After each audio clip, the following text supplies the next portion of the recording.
Assalamu alaikum. I'm Shumaila Farzand Ali, lecturer in physics, Government College, Gulshan Iqbal, Block 7. Today's lecture is for first year students. The topic is belonging to the chapter number 6 and the name of the chapter is gravitation. These are the contents which I am going to discuss in today's lecture. Gravitation. Gravitation is not new. Gravitation का concept जो start हुआ या हम जो बचपन से एक famous story सुनते हुए आ रहे हैं कि जो फेमस साइंटिस्ट हैं आइजैक न्यूटन 1686 की बात है कि एक दिन वो एक दरख्त के नीचे बैठे थे और कोई बुक पढ़ रहे थे कि अचानक एक एप्पल जो है वो उनके सर पे आके गिरता है। क्योंकि वो एक साइंटिस्ट है तो वो ये सोचने पे मजबूर हुए कि ये जो ट्री से जो एप्पल जो है वो फॉल किया है वो नीचे ही आया है और वो इस पे सोचने लगे कि आखिर ऐसा कौन सा फिनोमेना है या ऐसी कौन सी फोर्स है जो उस एप्पल के ऊपर लग रही थी जिसकी वजह से वो एप्पल दरख्त से गिरने के बाद नीचे की तरफ मूव करता है। क्या वो फोर्स सिर्फ उन ऑब्जेक्ट के ऊपर एक्ट करती है जो फ्री फॉल यानी किसी सर्टेन हाइट से ड्रॉप हो रहे या इसके अलावा भी कोई ऐसी फोर्स है जो यूनिवर्स में ऑब्जेक्ट्स के दरमियान एग्जिस्ट कर रही होती है लाइक आवर सोलर सिस्टम और बहुत सारे ऑब्जेक्ट्स और बॉडीज जो कि हमारी सराउंडिंग में मौजूद हैं। क्या हर बॉडी एक दूसरी बॉडी के ऊपर कोई फोर्स लगा रही होती है? तो इसका जवाब आता है कि every object in our universe attract the other object with certain force towards its center. This force of attraction is known as gravitational force and this phenomena is called gravitation. वहाँ से आइजैक न्यूटन ने जो है वो gravitation और gravitational force का concept दिया कि वो फोर्स सिर्फ फ्री फॉल ऑब्जेक्ट के ऊपर एक्ट नहीं कर रही बल्कि हमारी यूनिवर्स में जितने भी ऑब्जेक्ट मौजूद हैं वो सब एक दूसरे के ऊपर एक फोर्स लगा रहे हैं टुवर्ड्स देयर सेंटर और उस फोर्स को उसने ग्रेविटेशनल फोर्स और फिनोमेना को उसने ग्रेविटेशन का नाम दिया।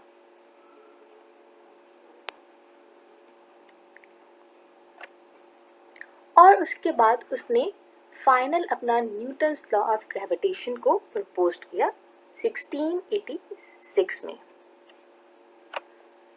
कंसीडर हम करते हैं कि अगर दो बॉडीज हैं, बात हमने ये की कि यूनिवर्स में जितने भी ऑब्जेक्ट है वो एक दूसरे को एक सर्टेन फोर्स के साथ अट्रैक्ट कर रहे हैं, लेकिन जस्ट फॉर दिस सिंप्लिसिटी हम कंसीडर करते हैं दो ऑब्जेक्ट और एक ऑब्जेक्ट को हम कहते हैं m1 और दूसरे ऑब्जेक्ट के मास को हम कहते हैं m2।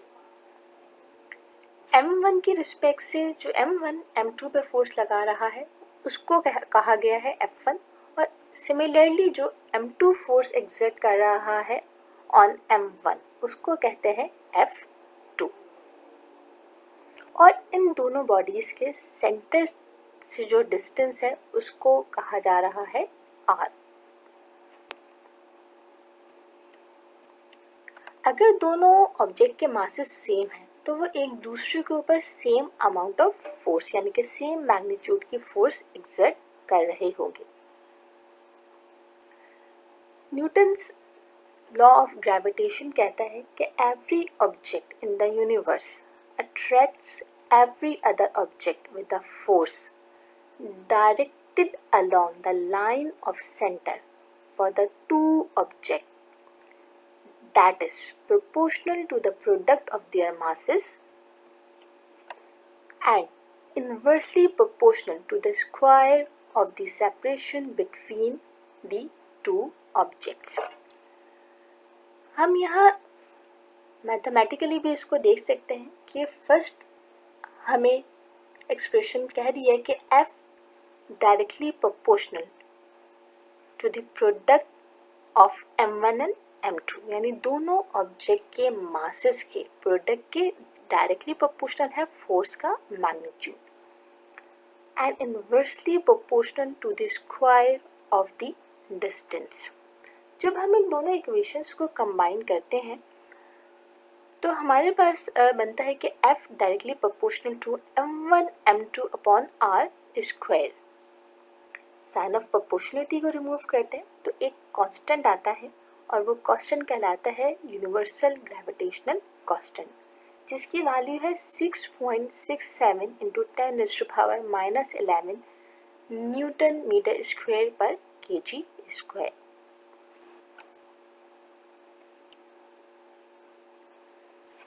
हमने बात की कि जितने भी यूनिवर्स में ऑब्जेक्ट है वो सब एक दूसरे को अट्रैक्ट कर रहे हैं, एक फोर्स लगा रहे हैं। तो अगर हम बात करते हैं अपने सोलर सिस्टम की, तो इसका मतलब है कि उसमें भी जितनी भी बॉडीज हैं वो एक दूसरे के ऊपर कोई फोर्स लगा रही हैं। हमारी अर्थ सन के अराउंड मूव कर रही है और जो मून है वो हमारी अर्थ के अराउंड मूव कर रहा है, जो कि एक एलिप्टिकल ऑर्बिट है। और अगर कोई ऑब्जेक्ट किसी सर्कल में, सर्कुलर पाथ में मूव करता है तो उसको एक फोर्स रिक्वायर्ड होती है। तो वो फोर्स जो किसी भी ऑब्जेक्ट को किसी सर्कुलर पाथ में मूव करने के लिए रिक्वायर्ड हो वो कहलाती है सेंट्रीपिटल फोर्स। और वो उस वक्त जो एक्सेलरेशन प्रोड्यूस होता है ड्यू टू द फोर्स वो कहलाता है सेंट्रीपिटल एक्सेलरेशन। यहाँ हम कंसीडर करते हैं, जिस तरह हमें डायग्राम में नज़र आ रहा है कि ये सारी ऑब्जेक्ट एक सर्कुलर पाथ में मूव कर रही है और जो डायरेक्शन ऑफ फोर्स है, क्योंकि फोर्स एक वेक्टर क्वांटिटी है, तो फोर्स की डायरेक्शन हमेशा होती है towards the centre of the circle. और हम बहुत अच्छी तरह एक्सपीरियंस कर सकते हैं कि जब हम किसी सर्कुलर ट्रैक पे मूव कर रहे होते हैं तो हम कंटिन्यूसली जो है वो डायरेक्शन को चेंज कर रहे होते हैं, हमेशा हमारी direction towards the centre of the circle हो रही होती है।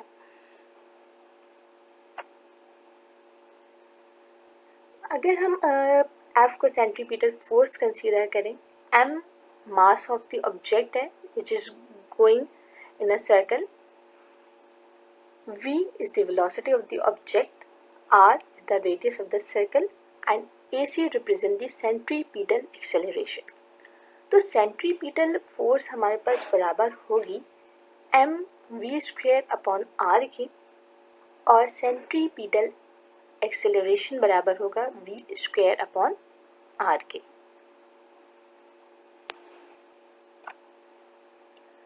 अब हम कैलकुलेट करते हैं centripetal acceleration of the moon को। ये एक अर्थ है और अर्थ के अराउंड जो है वो मून रोटेट कर रहा है, यानी अर्थ के कंप्लीट एक चक्कर जो है वो लगा रहा है अर्थ के गिर्द चांद। क्योंकि ये सर्कुलर ट्रैक में मूव कर रहा है तो इस वक्त इस पे जो फोर्स लग रही होगी वो सेंट्रीपिटल फोर्स होगी और जो एक्सेलरेशन प्रोड्यूस हो रहा होगा वो सेंट्रीपिटल एक्सेलरेशन होगा। हमें पता है कि एक्सेलरेशन क्या होता है, rate of change of velocity is called acceleration. अब वेलोसिटी क्यों चेंज होगी, हमें पता है कि दो रीज़न है एक्सेलरेशन के प्रोड्यूस होने के। पहला कि अगर magnitude of the velocity change हो जाए, जब कोई बॉडी किसी सर्कुलर ट्रैक में मूव कर रही होती है तो उसको अपनी स्पीड को, यानी कि मैग्नीट्यूड ऑफ स्पीड को कांस्टेंट रखना थोड़ा सा मुश्किल होता है, क्योंकि उसकी अपनी डायरेक्शन बार बार चेंज करनी पड़ रही होती है, तो सम टाइम उसका मैग्नीट्यूड भी चेंज हो जाता है। तो अगर उसका मैग्नीट्यूड चेंज हो रहा हो तब भी उस बॉडी के अंदर एक्सेलरेशन प्रोड्यूस हो जाएगा, क्योंकि मैग्नीट्यूड के चेंज होने की वजह से वेलोसिटी चेंज हो जाएगी और rate of change of velocity is called acceleration. And other reason of producing the acceleration क्या है कि हमने बात की कि जब कोई बॉडी सर्कुलर पाथ में मूव कर रही है तो उसको उस सर्कुलर पाथ में यानी ट्रैक में रहने के लिए कंटिन्यूसली अपनी डायरेक्शन को चेंज करना पड़ता है और हर वक्त उसकी डायरेक्शन क्या होती है, towards the centre of the circle. जबकि एक और फोर्स उसको क्या कर रही होती है, आउटसाइड द सर्कल फेंकने की कोशिश कर रही होती है। तो उसको उस सर्कुलर ट्रैक में रहने के लिए अपनी डायरेक्शन को इन्वर्ट रखना पड़ता है, तो उसकी डायरेक्शन चेंज हो रही होती है। और हमें पता है कि डायरेक्शन के चेंज होने की वजह से भी वेलोसिटी में चेंज आ रहा होता है। तो जो एक्सेलरेशन हमारे पास है उसको प्रोड्यूस होने के दो रीज़न है कि या तो उसके magnitude of the velocity change हो जाए या फिर उस बॉडी की डायरेक्शन चेंज हो जाए। तो डायरेक्शन या मैग्नीट्यूड दोनों के चेंज या किसी एक के चेंज होने की वजह से उस बॉडी में एक्सेलरेशन प्रोड्यूस हो जाता है। तो अगर कोई बॉडी किसी सर्कुलर पाथ में एक कांस्टेंट स्पीड के साथ भी मूव कर रही हो, तब भी due to the changing in direction उसके अंदर एक्सेलरेशन प्रोड्यूस्ड हो रहा होता है, and that is called centripetal acceleration. And now we are going to calculate the centripetal acceleration of the moon। General हमारे पास जो फॉर्मूला है सेंट्रीपिटल एक्सेलरेशन का, वो भी हमने प्रीवियस स्लाइड में देखा था कि v²/r। अब हम इसको थोड़ा सा मॉडिफाई करते हैं मून के रिस्पेक्ट से कि जो सेंट्रीपिटल एक्सेलरेशन को हमने ac कहा था उसको हमने कह दिया am, यानी acceleration of the moon. v velocity हमारे पास है एंड r जो रेडियस था उसको हमने रिप्लेस कर दिया कैपिटल RM से, जो कि है radius of the moon.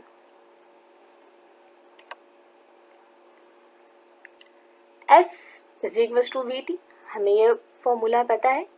S यहाँ पे जो है वो क्या है, सर्कमफेरेंस है और T टाइम पीरियड है। सर्कमफेरेंस का फॉर्मूला होता है 2πr, इसको भी हमने r की जगह पे RM रख दिया और जो टाइम है उसको हमने रिप्लेस कर दिया टाइम पीरियड से। टाइम पीरियड क्या है कि time required for one complete revolution. तो पूरा एक जो रेवोल्यूशन है जो उसको कंप्लीट करने के लिए जितना टाइम रिक्वायर्ड है वो कहला रहा है टाइम पीरियड। जो मून टाइम ले रहा है ज़मीन के गिर्द एक पूरा चक्कर लगाने के लिए वो है कैपिटल T। क्योंकि एक्सेलरेशन के फॉर्मूले में v² है तो हम वेलोसिटी के स्क्वायर कर लेते हैं, तो 4π² RM²/t²। अब हम इसको सब्स्टिट्यूट कर देते हैं am यानी कि एक्सेलरेशन ऑफ द मून के फॉर्मूले में। RM² से RM कैंसिल हो जाएगा और फाइनली हमारे पास एक्सेलरेशन ऑफ द मून आएगा 4π² RM/t²। t हमने बात की थी कि टोटल टाइम पीरियड है for one complete revolution around the earth, वो है 27.3 डेज। जब हम इसको सेकंड्स में कन्वर्ट करते हैं तो ये आएगा 2.36 × 10⁶ seconds. Radius of the moon constant है 3.84 × 10⁸ मीटर। ये सारी वैल्यूज जब हम सब्स्टिट्यूट करेंगे फॉर्मूले में तो एक्सेलरेशन ऑफ द मून का फाइनल रिजल्ट हमारे पास आता है 2.72 × 10⁻³ मीटर पर सेकेंड स्क्वायर। यहाँ जो एक और यहाँ रीज़न निकलता है वो यहाँ आपने देखा होगा कि टाइम हमने लिखा है टाइम पीरियड, यानी कि मून को ज़मीन के गिर्द एक कंप्लीट चक्कर लगाने के लिए जो टाइम रिक्वायर्ड है वो है 27.3 डेज। बट नॉर्मली हम देखते हैं कि हमारे पास दो कैलेंडर्स होते हैं, जो एक शमसी और एक नूरी। तो जो हमारे पास या हम जिसको इस्लामिक कैलेंडर्स भी कहते हैं कि उसमें जो चाँद के हिसाब से होता है कि कभी चाँद 29 डेज़ में हम कह रहे होते हैं और कभी 30 डेज़ में होता है। लेकिन हमने आज तक कभी ये नहीं सुना कि 27 दिन के बाद चाँद नज़र आ गया हो या 28 दिन के बाद चाँद नज़र आ गया हो। फिर एक और हो सकता है कि स्टूडेंट्स आपके माइंड में ये क्वेश्चन आता हो कि अगर एक ही सिंगल मून है तो वो कुछ जगहों पे पहले नज़र आता है, लाइक सऊदीया में हमसे एक दिन पहले चाँद नज़र आता है, वहाँ ईद रमज़ान सब हमसे एक दिन पहले होता है और हमारे यहाँ एक दिन बाद होती है। तो इसका क्या रीज़न है? पहला कि ये 27.3 अगर डेज में कंप्लीट रेवोल्यूशन करता है तो फिर 29 या 30 या किस तरह से हमारे पास चाँद हम देखते हैं। और सेकंड के मुख्तलिफ जगहों पे एक दिन या घंटों के फ़र्क से हमें चाँद नज़र क्यों आ रहा होता है। हमने ये बात की कि जो हमारा सोलर सिस्टम है उसमें क्या है कि हमारी अर्थ सन के अराउंड मूव कर रही है और जो मून है वो हमारी अर्थ के अराउंड मूव कर रहा है। फॉर एग्जाम्पल कि अगर हम ये देखते हैं कि एक स्टार्टिंग पॉइंट है जहाँ से स्टार्ट होते हैं अर्थ और मून की रेवोल्यूशन। अब 27.3 डेज के बाद मून अपनी उसी जगह के ऊपर वापस आ जाता है, यानी कि वो अपनी एक कंप्लीट रेवोल्यूशन कर लेता है। लेकिन क्योंकि हमारी अर्थ भी मूव कर रही है अराउंड द सन, तो अर्थ उस वक्त उस जगह पे नहीं रहती जहाँ पे वो 27 डेज पहले मौजूद थी, बल्कि वो मूव करके थोड़ा सा आगे बढ़ चुकी होती है। तो वो जो जितना डिस्टेंस कवर करती है या जितना वो आगे बढ़ चुकी होती है, वो चांद को उस पोजीशन पे वापस आने के लिए 1.7 या 2.7 डेज रिक्वायर्ड होते हैं। इसलिए कभी चांद 29 और कभी 30 डेज में हमें जो है वो महीना हमारा चेंज हो रहा होता है। और मुख्तलिफ जगहों पे मुख्तलिफ टाइमिंग्स में जो नज़र आने का रीज़न है वो ये है कि जोग्राफिकल पोजीशन हर मुल्क की और शहर की अलग है, तो उसी लिहाज से कहीं वो पहले आ जाता है यानी कि चांद पहले पहुंच जाता है, और जो जोग्राफिकली बाद में है वहाँ पे चांद थोड़ा आवर्स के डिफरेंस से बाद में पहुंचता है। इस वजह से वहाँ पे चांद थोड़ा और देर में नज़र आता है। आई होप आपको आज का लेक्चर समझ आया होगा, बट अगर फिर भी आपको कोई क्वेश्चन है या कोई क्वेश्चन है तो you can ask freely. Thank you.